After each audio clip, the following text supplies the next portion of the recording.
Well, hey, good morning, my good people. Hope today finds you doing well. Sharks in the water.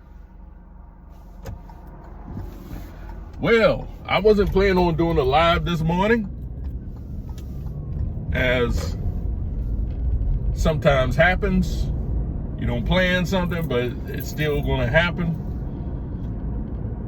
And something came up. This is a good one, because I was affected by this, I think in 2021 or 22, I forget which years.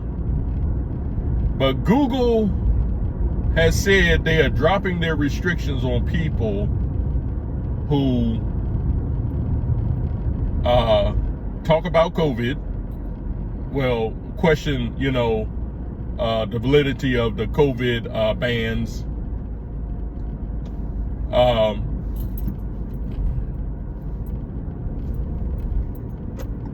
Someone tried to cut in front of me.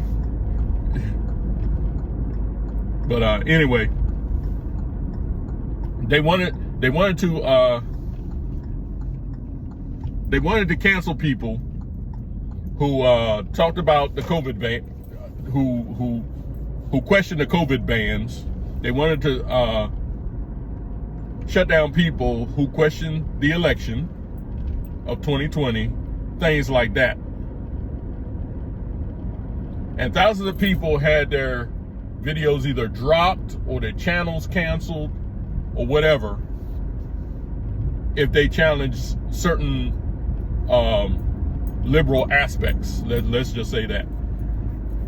And I remember putting up 2 videos on YouTube back in, like I said, 2021, 2022.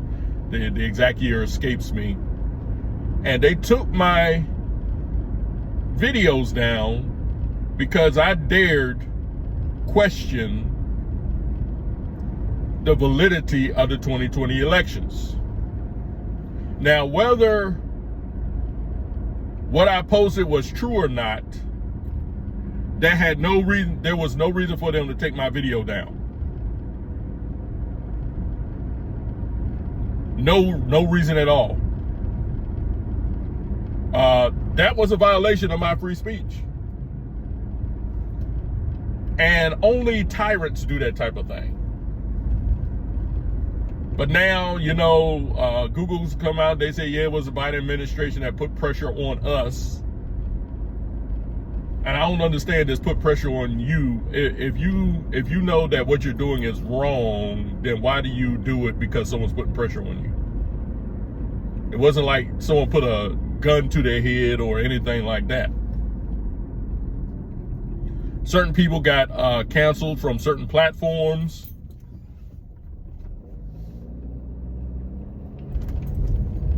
They got Alex Jones is a good example, and I don't agree with everything Alex Jones says or does.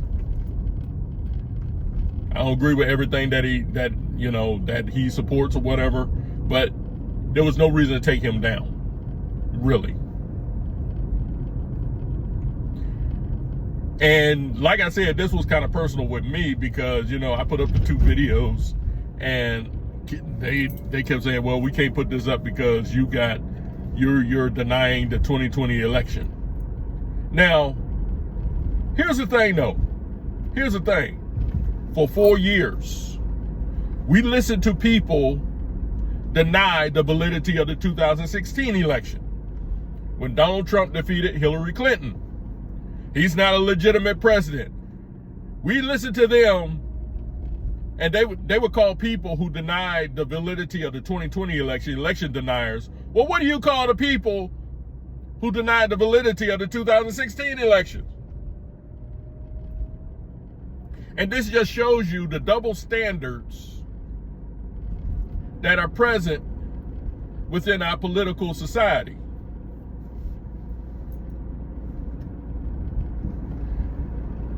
Not too long ago, about a week or 2 ago, a dude named Jimmy Kimmel got his show canceled. Disney said, hey, we're going to cancel your show. Boom. And for 2 business days, his show was canceled and he was getting paid. And then after the 2 business days were over, they said, oh, we're going to bring you back. So they brought him back. And Jimmy Kimmel gets up, he says, I have never seen such a violation of free speech rights ever in my life. Are you serious, dude? People getting demonetized, videos shut down, their channels shut down because they denied the election or they questioned January 6th and all that, and they questioned COVID, and you're going to sit there and talk about your 2 days, which you got paid, was a violation of your free speech rights. And people were calling him a martyr for free speech.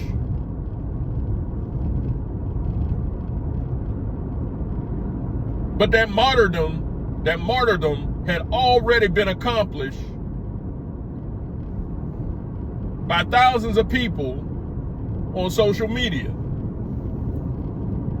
And y'all want to talk about his free speech rights were violated, but See, the only free speech our media, our political society, the only free speech rights they care about are the free speech rights of liberals. If you are a conservative, your free speech rights don't matter because y'all about violence and shutting people down and everything. The same thing that the left is more guilty of than the right is.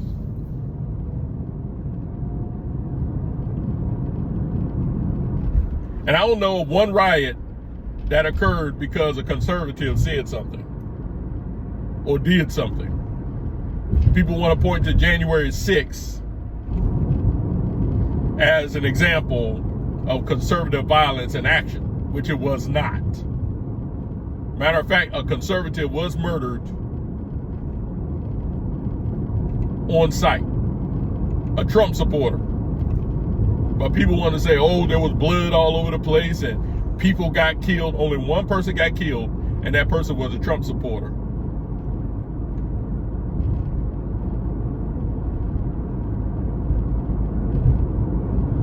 My wife and I watched that thing in real time on C-SPAN when it was going on.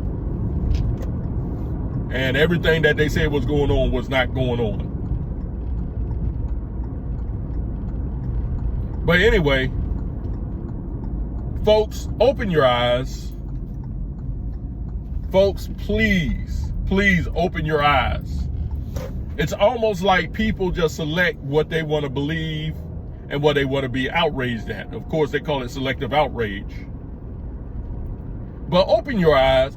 You know what? I really do believe that certain people don't care. They just don't care. And they would rather hide behind talking points and excuses, but they know what's going on. We don't care about those who don't think like us. Yeah, we're denying you your free speech rights, but we don't care. But just don't you deny us our free speech rights.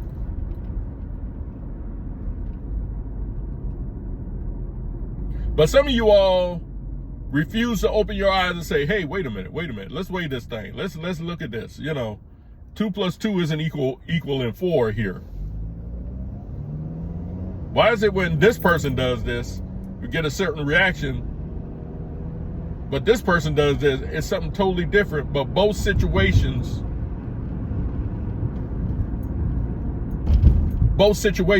are similar.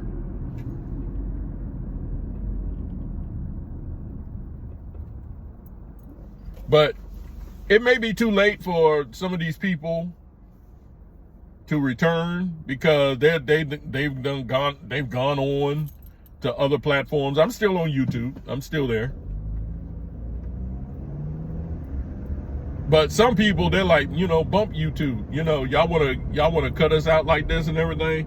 They done gone to Rumble, Brighteon.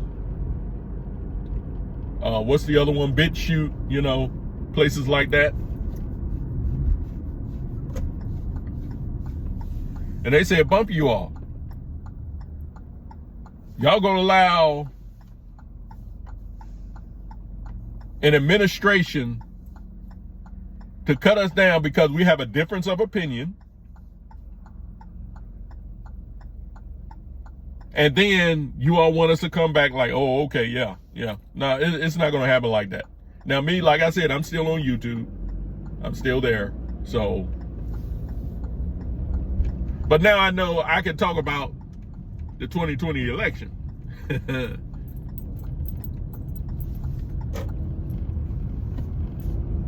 I can talk about the 2020 election. And it was a farce. And that is the truth.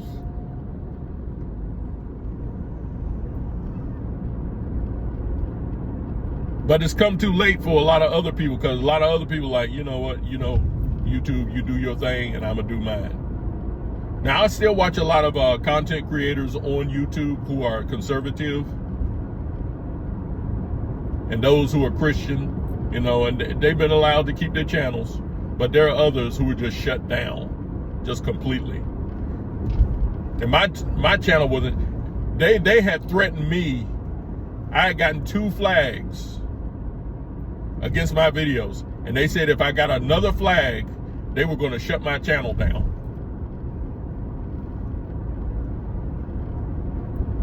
Because I dare challenge the validity of the 2020 election.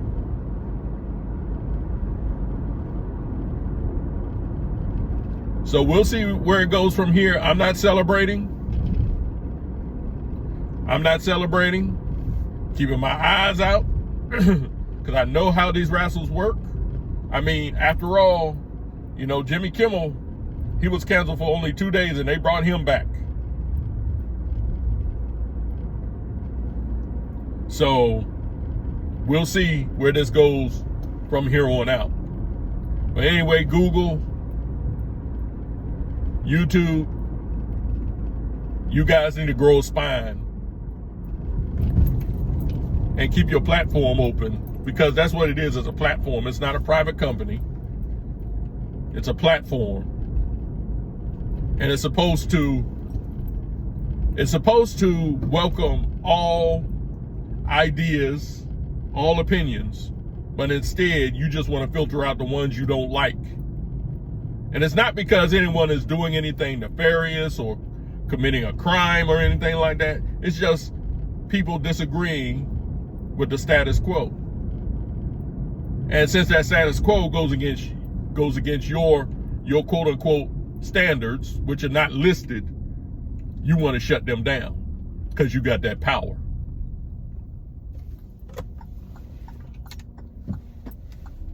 Kind of sounds like our government in a nutshell, really.